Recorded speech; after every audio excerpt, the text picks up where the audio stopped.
andan? Buen día. Es difícil seguir después de tanta energía. Pero vamos a seguir porque Dios tiene algo preparado para nosotros también a través de la palabra. Así que los invito a que se sienten un ratito. Vamos a orientar ahora nuestra atención a la palabra. No sé si se queda, Milena Sanz se queda.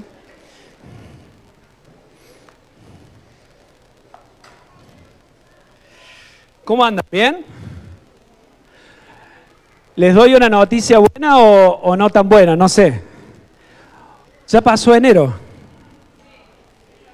Hoy es 1 de febrero. Algunos dicen que enero fue un hermoso año.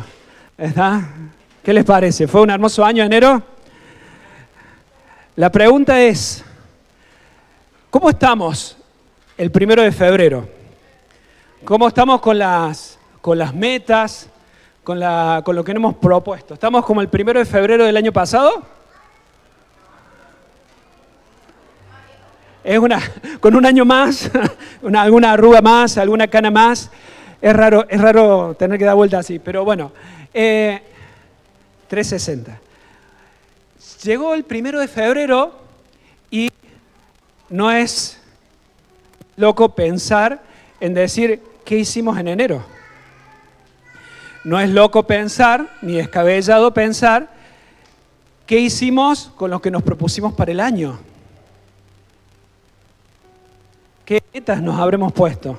Yo no les voy a pedir que lo digan, pero nos encaminamos, ya hicimos, me sale el matemático, ya hicimos un 12avo del camino, 1 de 12, tiene 12 meses el año.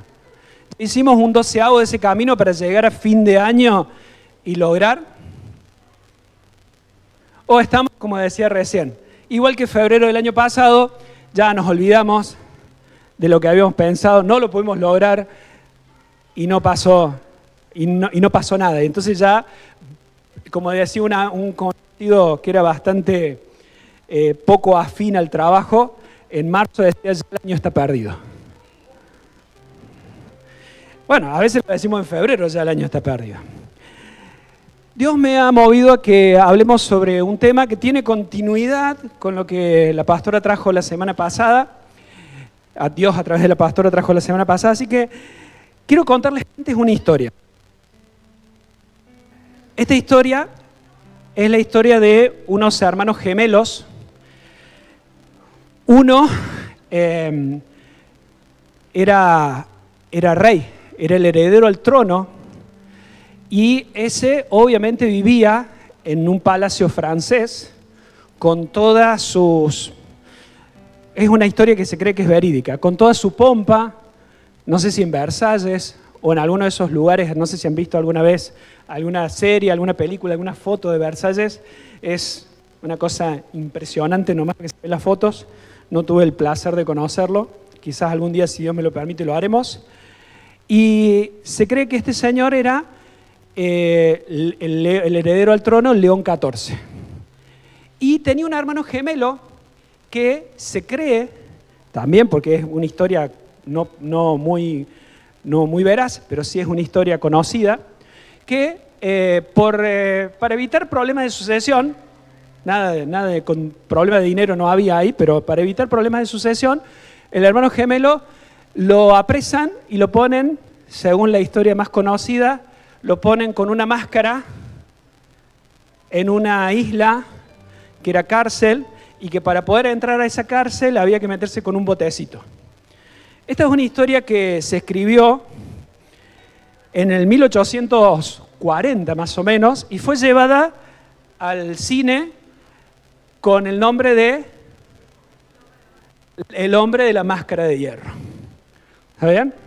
Y actuaba el señor Leonardo DiCaprio.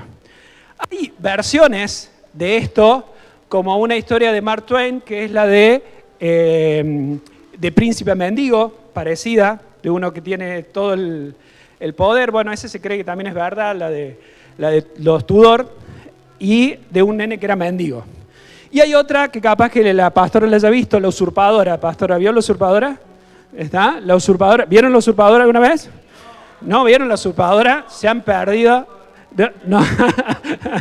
Se han perdido la usurpadora. Bien. Los judíos siempre tenían una discusión con Jesús. Le decían, nosotros somos hijos de Abraham. O sea, por ser judíos no eras salvo. Por ser judío no eras hijo del rey. Eso les estaba diciendo Jesús cuando decía, ustedes dicen que su padre es Abraham y tienen razón, son descendientes de Abraham. Pero eso no les garantiza la vida eterna. Eso no les garantiza ser hijos. Eso les garantiza ser parte de una tradición, de una historia, que se debía completar encontrándose a Jesús. No todo el que nació hijo de un pastor, hijo de alguien que va a la iglesia, es hijo de Dios. No es por una cuestión sanguínea. Yo no soy nieto de Dios. ¿Me explicó? No existen los nietos de Dios. Existen los hijos de Dios. Tampoco existen los primos, porque hay algunos que están ahí en la frontera, no sabes si son hermanos o primos. Tampoco es por voluntad de carne. Esto quiere decir que no es que a mí se me ocurre ser hijo de Dios, entonces voy a ser hijo de Dios. No es como ser hincha de un club o ser adepto a una ideología o un partido político, lo que fuera. No es que yo me puedo arreglar, pago la membresía, me meto. No.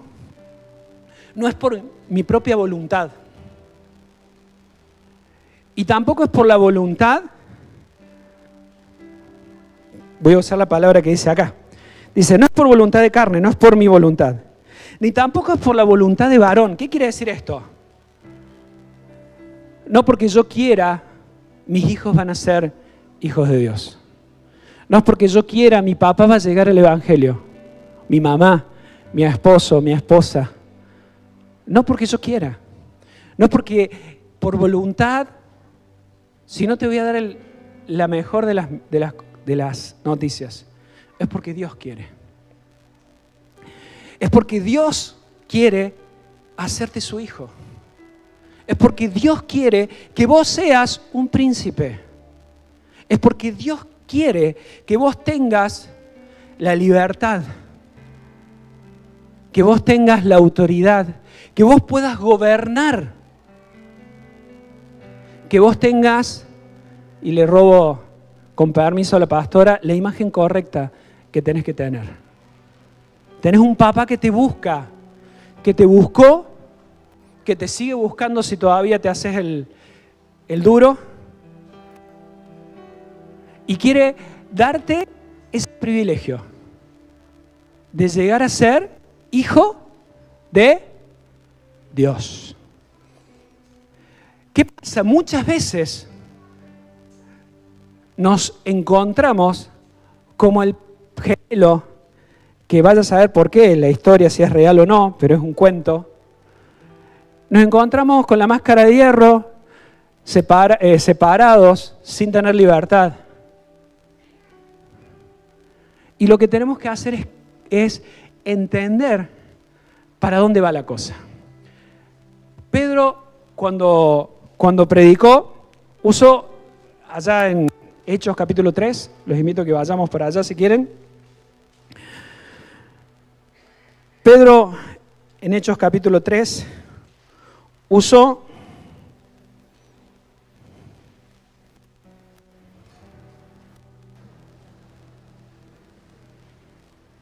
dos palabras sumamente interesantes.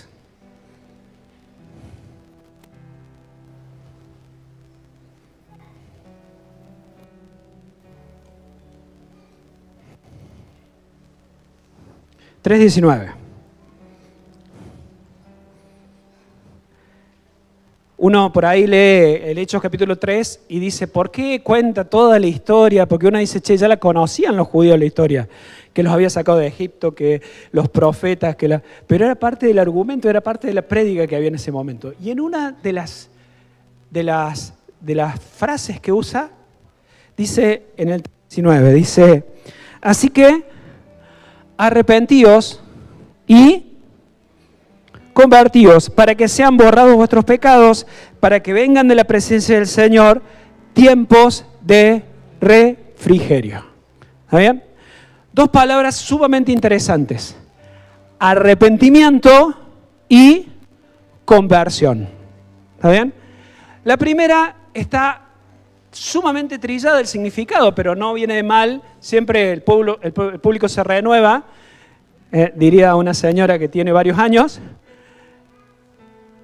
Y la palabra que usan ahí es una palabra que significa arrepentirse, significa cambio de mentalidad, cambio de pensamiento. Arrepentirse significa que tengo que cambiar mi cabeza. Si yo quiero ser un hijo de Dios en plenitud, mi cabeza tiene que cambiar. Mi pensamiento tiene que cambiar. La imagen que tengo de mí y de lo que Dios piensa de mí tiene que cambiar. ¿Saben cuál es el problema? Que nos cuesta admitir que estamos equivocados. ¿A cuántos de ustedes les resulta fácil decir: sí, esposa mía, tenés razón? Sí, papá, tenés razón. ¿A cuánto nos cuesta cambiar de pensamiento? El problema es que si yo quiero ser un hijo de Dios y poder gobernar y poder tener libertad, poder tener esa autoridad, lo que necesito es cambiar la mentalidad. Y acá viene una segunda parte, porque ¿saben qué? Cambiar de mentalidad muchos lo hacen. Es más, uno habla con las personas y vas a darte cuenta que entienden algunas cosas. Pero acá viene la segunda palabra. La primera tiene que ver con el plano de la razón, del entendimiento. Pero la segunda tiene que ver con el plano de la acción. Dice: convertíos. Esto significa volverse, dar marcha atrás, voltear, regresar. La segunda acción que les propone Pedro en el mensaje es hacer, no solo pensar. Porque muchos de nosotros sabemos que si, por ejemplo, si bebo gaseosa todos los días y en algún momento voy a tener algún problema. Muchos de nosotros sabemos que cruzar el semáforo en rojo está mal, pero lo cruzo igual. Muchos de nosotros sabemos que si no oro, pierdo la comunión, pero no oro. Muchos sabemos que si le saco el cuero al hermanito, que esto no pasa en esta iglesia, ¿no? Simplemente hablo en general, y en algún momento pierdo autoridad. Muchos de nosotros sabemos que tenemos que hacer ejercicio. Muchos de nosotros sabemos que tenemos que hacer dieta. Muchos de nosotros tenemos que saber que hay que... tantas cosas. Y las sabemos y las entendemos, ¿eh? Y nuestro pensamiento está claro. Ahora, cuando lo tenemos que llevar a la acción, que es el convertirse, ya no. El lunes, mañana, el mes que viene. Un príncipe se tiene que comportar conforme a la investidura que tiene. Y para eso tenemos que cambiar nuestra imagen. Si queremos tener libertad y queremos gobernar, nuestra imagen tiene que ir cambiar. Y empieza cambiando el pensamiento. Juan les decía a los que venían a bautizarse en el Jordán: arrepiéntanse. Cambie su manera de pensar, así cambie su manera de vivir. La versión Dios habla hoy. Ahora, la manera de vivir es lo que muchas veces nos cuesta. Somos conscientes de un montón de cosas, pero como hijos de Dios, a veces no tenemos autoridad o no mostramos la realeza que portamos, porque Él nos llamó para ser reyes y sacerdotes. ¿Por qué no cambiamos nuestra manera de vivir? Porque sí estamos convertidos. ¿Cuántos de ustedes han escuchado gente que en el discurso la tiene clarísima? No, sí, porque tengo que estudiar. No, sí, porque tengo que cortar el pasto. No, sí, porque tengo que levantarme temprano. No, sí, porque tengo que orar más. No, sí, porque... Y bueno, lo encontramos los días. Y no pude orar porque no pude cortar el pasto porque llovió, no pude. Siempre hay 200 excusas. Las dos cosas tienen que ir juntas. Una persona que encuentra a Cristo y que sabe que el Padre lo ha llamado, da frutos dignos de arrepentimiento. Da frutos en términos de cambio de vida. A veces el fruto es como la del nogal. ¿Cuánto tarda un nogal en dar fruto? Desde que lo plantamos. Varios años. A veces hay frutos que cuestan más en salir. Pero a veces hay otros frutos que salen rápido. Hay cosas que nos cuesta más cambiar.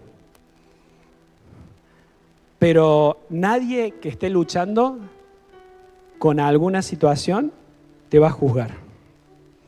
Porque cada uno de nosotros tenemos nuestras propias batallas, nuestras propias peleas, nuestras propias luchas. Lo que sí tenemos que tener en claro es lo que quiero trabajar ahora con vos. Dice la Biblia, los que creen en su nombre. Tendríamos 2 lunas, tendríamos primaveras más cortas, inviernos más largos, tendríamos un año con un invierno de 2 meses, otro año con un invierno de 6 meses. Si tuviéramos 2 lunas, tenemos una. Y es previsible. Si Dios no nos hubiera creado como nos creó con la... Uno dice medio raro, ¿no? A veces con los tejidos, los órganos, los sistemas, con el mecanismo de defensa que tenemos. Dios puso un orden en toda la creación. Y como hijos de Él, ¿cuánto menos se esperaría de nosotros? La Biblia muchas veces amonesta a la gente que vive desordenadamente. ¿Se acuerdan del hijo pródigo? ¿Se acuerdan la historia? ¿Saben qué dice la Biblia del hijo pródigo? Que cuando encontró el dinero que le dio el papá, se hizo con el dinero, dice la versión que yo tengo, dice que este hijo, ¿sí?, vivió perdidamente, desordenadamente. Agarró lo que tenía y si bien era hijo y si bien había ligado un buen toco de su herencia, no fue ordenado. La despilfarró. Y ya sabemos la historia, ¿no? Cómo terminó allá. Bueno, gracias a Dios el Padre siempre lo estaba esperando y cuando se dio cuenta pudo volver. Pero me interesa que vayamos a unas cartas de Pablo, donde Pablo habla especialmente del orden. Y quiero que vayamos a Tesalonicenses, primera, capítulo 5.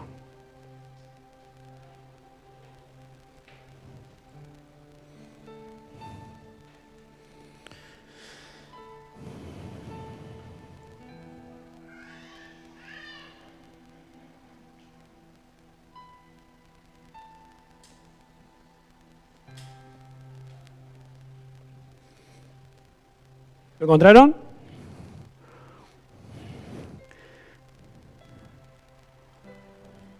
El 14 dice, bueno, habla a los hermanos, vamos al 12, dice, os rogamos, hermanos, que reconozcáis a los que trabajan entre ustedes y os presiden en el Señor y los amonestan, y que los tengáis en mucha estima y amor por causa de su obra. Tened paz entre vosotros. Bien. Dice, también les rogamos, hermanos, que amonestéis a los que andan desordenadamente u ociosos. Acá la palabra que se usa para desordenadamente es, ¿saben qué significa desordenadamente? Es una palabra muy rara porque no sé por qué termina ahí. Pero el que era ocioso viene de la historia de la guerra. ¿Vieron el soldado que desertó? El que se las tomó, que se fue del ejército. Pero no que se fue porque le dieron de baja, sino se fue porque se escapó. De ahí viene la palabra. El que no se hace cargo. El que tenía un lugar y tenía una función para cumplir y se borró. Esa es la palabra que acá se traduce ocioso y en mi versión y en muchas versiones habla de desordenado.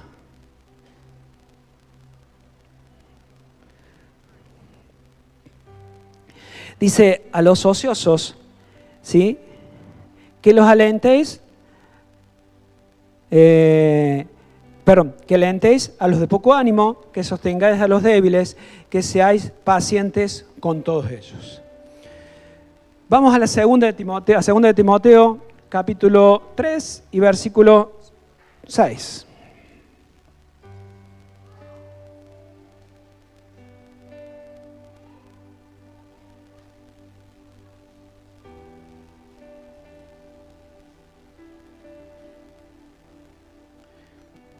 Dice así: pero les ordenamos, hermanos, en el nombre del Señor Jesucristo, que se aparten de los que pecan, de los drogadictos, de los adúlteros, de los que se duermen en la reunión. ¿Alguno se durmió? No, tengo ahí. Todavía no. Pégale un codazo santo si ve a alguno. Un codazo que no llegue a fracturar la costilla. Si la fractura es pecado, si no la fractura, estamos haciendo... Sino que se aparten de todo hermano que ande desordenadamente. Y no según la enseñanza que recibiste de nosotros. Porque nosotros mismos sabéis de la manera que debéis imitarnos. Pues nosotros no anduvimos desordenadamente entre ustedes. Pablo les estaba hablando del ejemplo que habían dado, ¿sí? No consumimos de balde pan de nadie, sino que trabajamos con afán y fatiga día y noche para no ser gravosos a ninguno de vosotros. No porque no tuviéramos derecho, sino para darnos nosotros mismos como ejemplo para que imitaste. Porque también cuando estábamos con ustedes os ordenamos esto: si alguno no quiere trabajar, tampoco coma. Porque oímos que algunos entre vosotros andan desordenadamente, no trabajando en nada, ¿sí?, sino entrometiéndose en lo ajeno. Cualquier similitud con la realidad es pura coincidencia. ¿Qué les parece? A tales mandamos y exhortamos por nuestro Señor Jesucristo que trabajando sosegadamente coman su propio pan. Y vosotros, hermanos, no os canséis de hacer el bien. Miren, la palabra que se usa en desordenado también significa, la palabra ordenado significa conforme a la ley, conforme a la norma. Y la palabra desordenado significa que no está conforme a la norma, que no está conforme a la ley. ¿Y saben qué es autoridad? Derecho, ley. Por lo tanto, ser ordenado tiene que ver con tener autoridad. Y ser desordenado tiene que ver con no tener autoridad. Acá había una historia y uno dice, ¿por qué Pablo se toma el tiempo, porque si ustedes leen en otros lados no lo dice, de hablarle a la gente de Tesalónica y decirle, muchachos, a ver si se ponen a laburar? el que no trabaja, que no coma.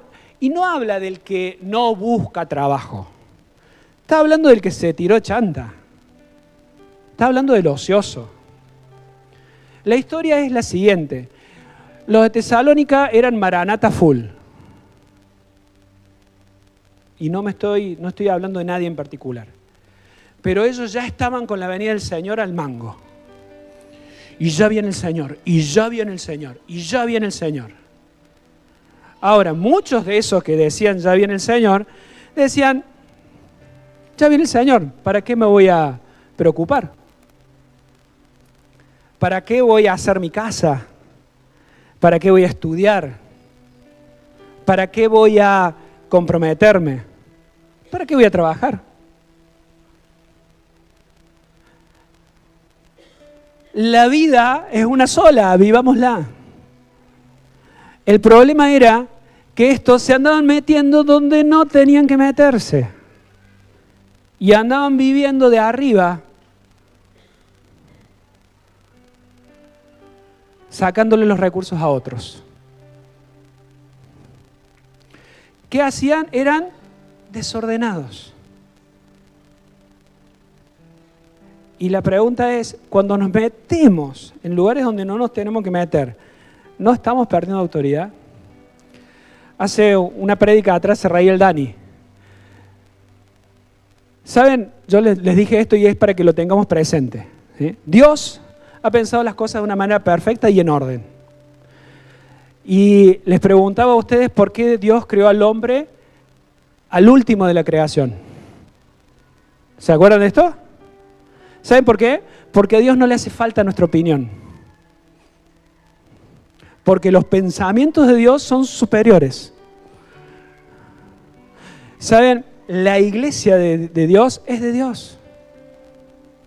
Y si no tenés la revelación, y perdón que lo diga así tan crudo, no te metas.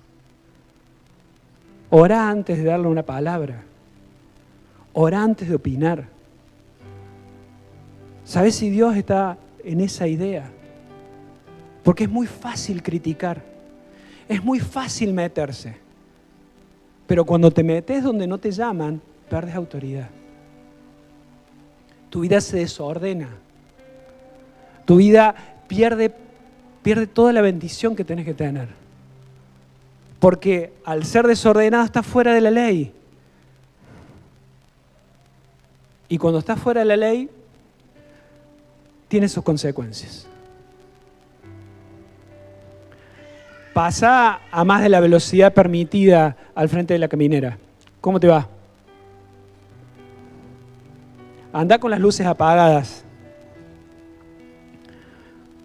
Estaciona donde yo le estoy hablando porque me ha pasado, todo esto me ha pasado. Anda, estaciona donde no tenés que estacionar. No pagues los impuestos. No pagues la luz. Digo, cosas que son norma dentro de Pablo dice, ¿sí? A todos da lo que tiene, y Jesús lo dice, da al César lo que es del César. Pero cuando yo me salgo de la norma porque creo que la sé, porque no me arrepiento, porque no cambio mi mentalidad, ¿cómo me va? Pierdo autoridad. Oh, me mandaron un prejudicial, me están amenazando que pague, me cortaron la luz. Y si no la pagás, más vale que te la van a cortar. El ocioso es el que se queda de brazos cruzados. Proverbios lo dice. Lo dice, se queda de brazos cruzados y viene la calamidad sobre ellos. Y están esperando de que de alguna forma llegue la bendición. No es un reto, pero sí es un llamado de atención. Y te voy a hablar de algunos ejemplos muy prácticos.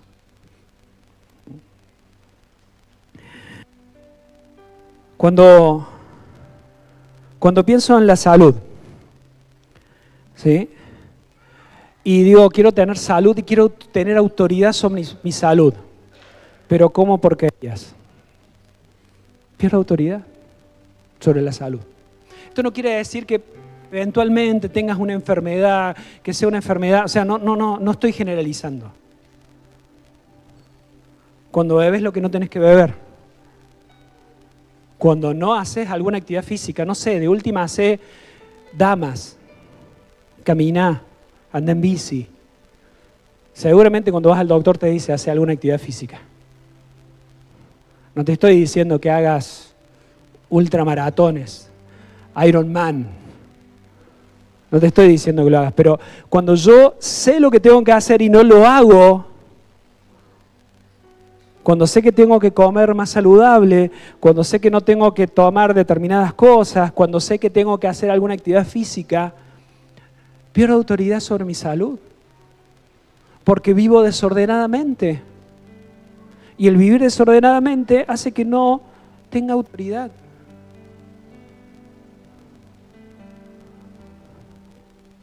¿Cómo batallas con tu mente? Vieron que a veces nuestra mente nos complica la vida, ¿no? ¿Qué estás escuchando?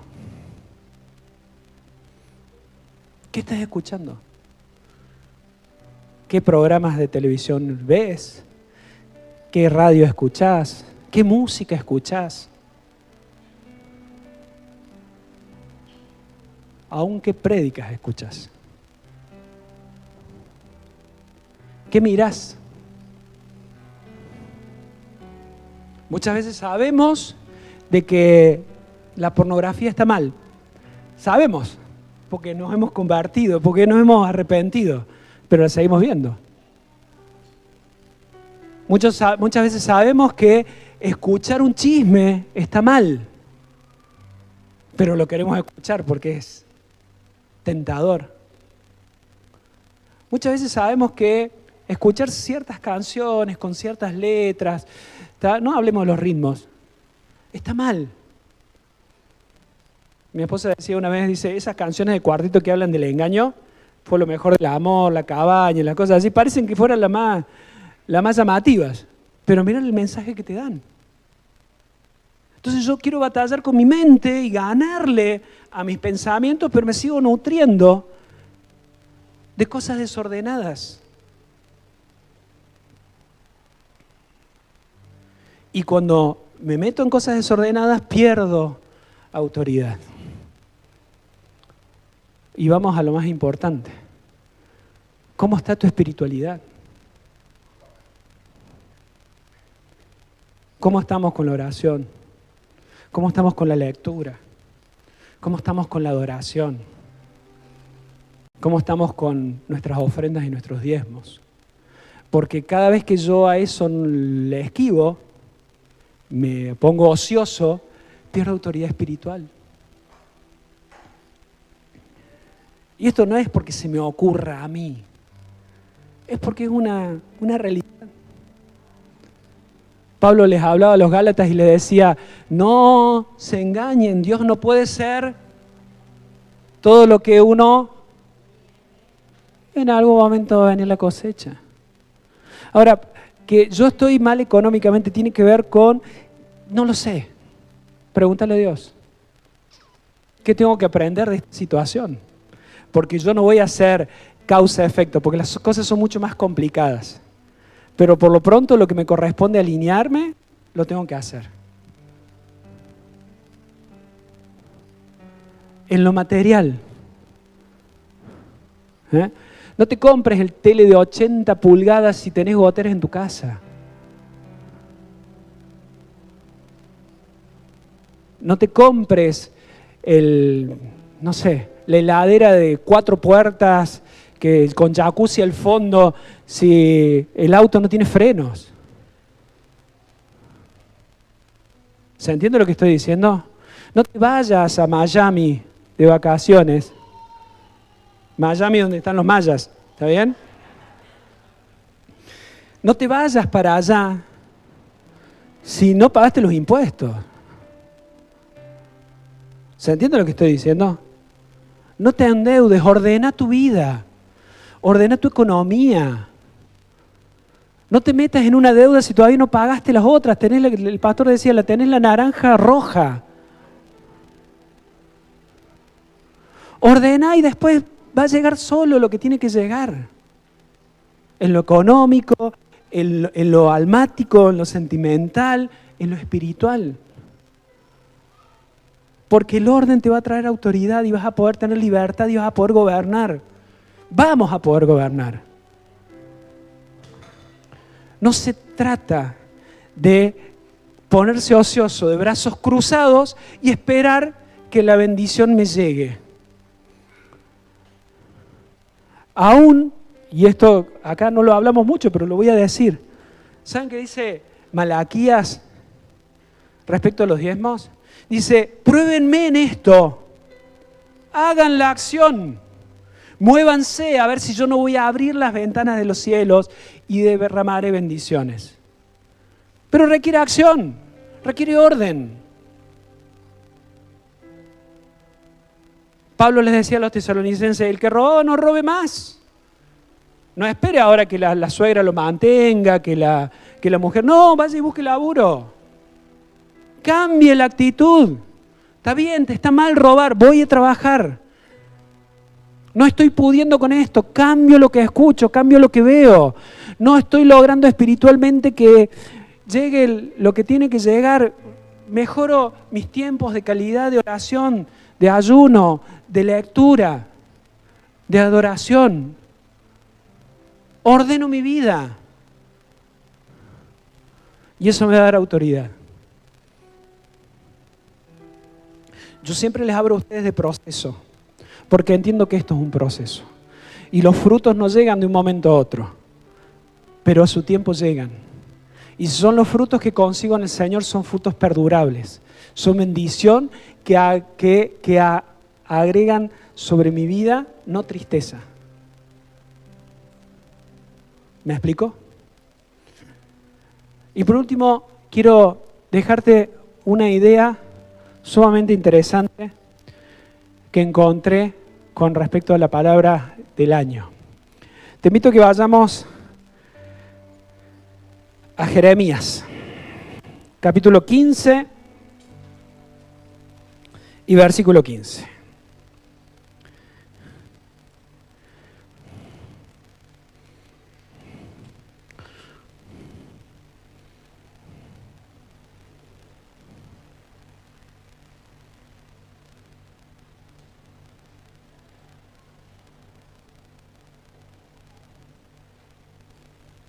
Perdón, me equivoqué. Jeremías 15:15. Tengo una versión diferente, parece, de la mía.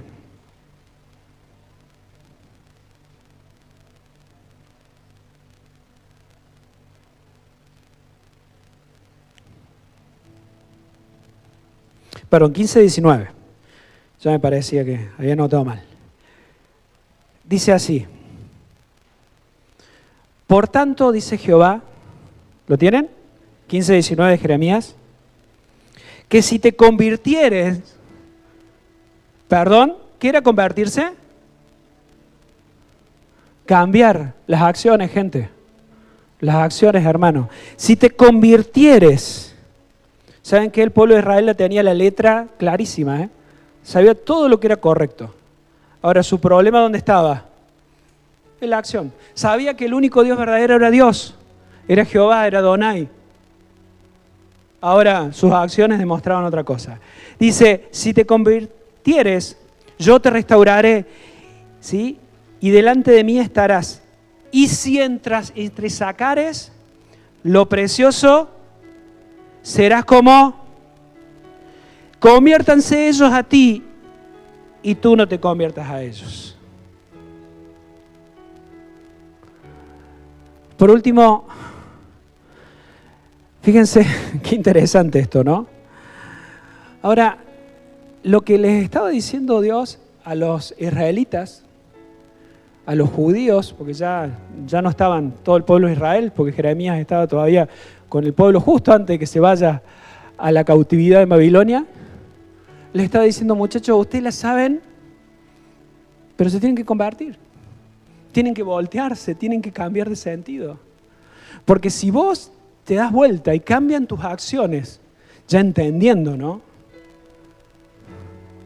Vas a poder entresacar lo precioso de lo vil, lo que sirve de lo que no sirve.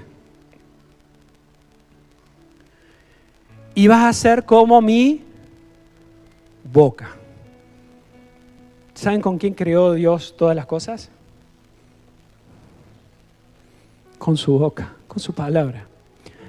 Ahora, las situaciones no aparecen, las situaciones no se crean, las situaciones no se dan.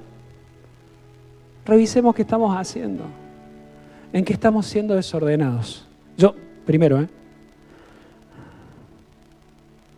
porque el orden de a poco va a ir cambiando. Les comento que me pasó hace poquito y les digo, el sábado de la noche, sábado de la tarde, estábamos en la casa del pastor y me llama mi hijo y me dice, ¿te enteraste de lo que le pasó al abuelo? Mi papá. Se le prendió fuego a la casa. En realidad se le prendió fuego a una pieza. Ahora, mi papá es medio acumulador y él ahora tiene que empezar de a poquito a limpiar la casa, porque vieron, no sé si alguna vez tuvieron la posibilidad desagradable de ver incendio en una casa.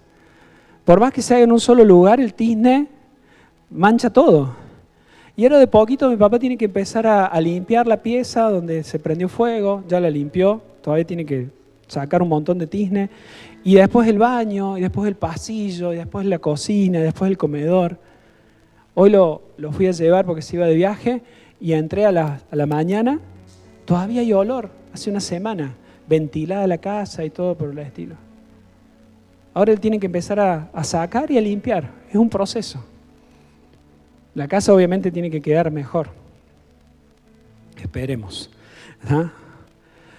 Y ahora sí, lo último, chicos, les quiero las dos imágenes que les pedí. Vamos a la palabra del año, Isaías 41.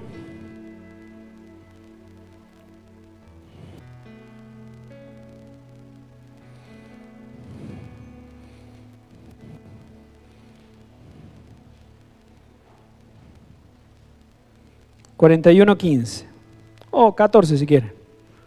41:14. Dice así. Dice, no temas, gusano de Jacob, o vosotros los pocos de Israel. Yo soy tu socorro, dice Jehová. El Santo de Israel es tu redención. He aquí, que yo te he puesto por trillo. Trillo nuevo, lleno de dientes. Trillarás montes y los molerás, y collados reducirás a tamo. ¿Ah?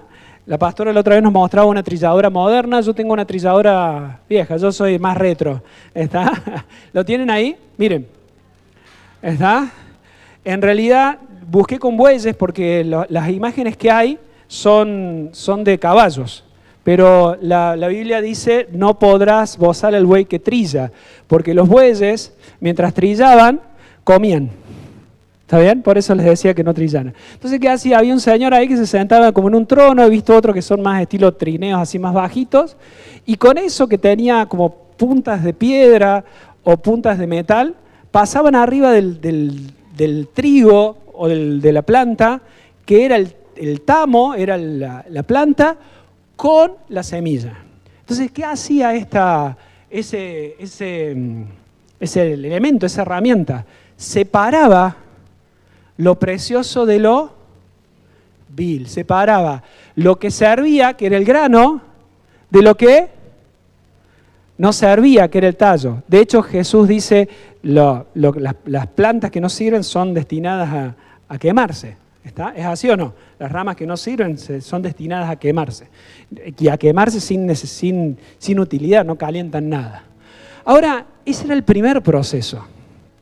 El primer proceso era separar el grano de la planta, del pelecho, del tamo. ¿Vean? Ahora, el segundo proceso está en el versículo siguiente. Dice 16, los aventarás y los llevará el viento, ¿sí? Y se esparcirá como torbellino, pero tu regocijo dejarás en Jehová, te gloriarás en el Santo de Israel. Vamos con la siguiente imagen. Eso es aventar, ¿sí? Y acá hay algo muy interesante, porque lo leía en un comentario contextual. Fíjense qué es lo que hace este señor. ¿Qué hace? Primero agarró la pala. No hay que tener miedo a la pala, por las dudas. ¿Está bien? Agarra la pala, que era o una pala, un rastrillo, algo que era un instrumento. ¿Y qué es aventar? Tirar al viento. ¿Está bien? Fíjense dónde está esto. A ver si todos me pueden ayudar. Arriba de la montaña. ¿Saben qué hacía? Este proceso de aventar se lleva a cabo en lugares altos. Esto decía el comentario. En lugares altos. Donde el viento llevaba el tamo y permitía que el grano cayera a tierra. El grano se arrojaba al aire con palas o abanicos de madera. La cuestión es la siguiente. Trillar es la primera parte. Separar lo precioso del vil, entender qué es lo bueno y qué es lo malo, es la primera parte. Pero para poder disfrutar del fruto, para poder disfrutar de lo precioso, hay que subir. Hay que trabajar. Pero no en cualquier lugar. Hay que subir. Mi sabiduría, mis decisiones, mi ordenar la vida se va a dar en mis alturas, en las alturas de Él, no en las mías. Ahora, muchos de nosotros muchas veces hemos intentado ordenar nuestras vidas. Muchos de nosotros hemos hecho planes, como los que posiblemente hayan hecho este año. Y al 12avo de la carrera ya estamos vacíos de nuevo. La idea es que hoy empiece algo nuevo en cada una de nuestras vidas. Si ya lo tenés, solvéntalo, sostenelo. No dejes que se desordene. Hay una ley física que dice que todo tiende al caos. Por eso hay que ordenar las cosas. Y hay una ley espiritual que dice que nosotros también tenemos que ordenar nuestras vidas. No vivir desordenadamente ni ociosamente. Te invito a que en esta mañana cierres los ojos y vamos a tratar de subir. Ya estamos arriba, ya pudimos subir, ya pudimos contemplar la gloria del Padre, ya lo pudimos adorar. Ahora vamos a poner delante de Él la paja y el grano, el tamo y la semilla. Y vamos a ir a las alturas con nuestro ser y vamos a tratar de aventar. Señor, quiero que en las alturas pueda sacar todo aquello que es vil de mi vida. Quiero entender, pero no solo entender, sino accionar sobre aquellas situaciones que hoy no estoy pudiendo, con aquellas situaciones desordenadas, con mi economía, con mis pensamientos, con mi salud, con mi vida espiritual, con lo que vos sabés que pasa en el interior y quizás nadie, ni los más cercanos están conscientes, pero vos sabés, vos lo conoces, vos me ves en el interior. Dios, hoy quiero aventar para realmente sacar lo precioso de lo vil, Señor. Vos sos mi tesoro, vos sos la mejor parte. Vos sos lo que necesito, vos sos mi orden. Vos sos el que me da la autoridad. Quiero bendecirte y comenzar no solo un mes, sino una temporada en mi vida de alineamiento, de orden, de gloria que te pueda dar por una vida no solo arrepentida, no solo de pensamiento, sino de acción, Dios. Te doy toda la gloria, Señor, y te agradezco. En el nombre de Jesucristo. Amén.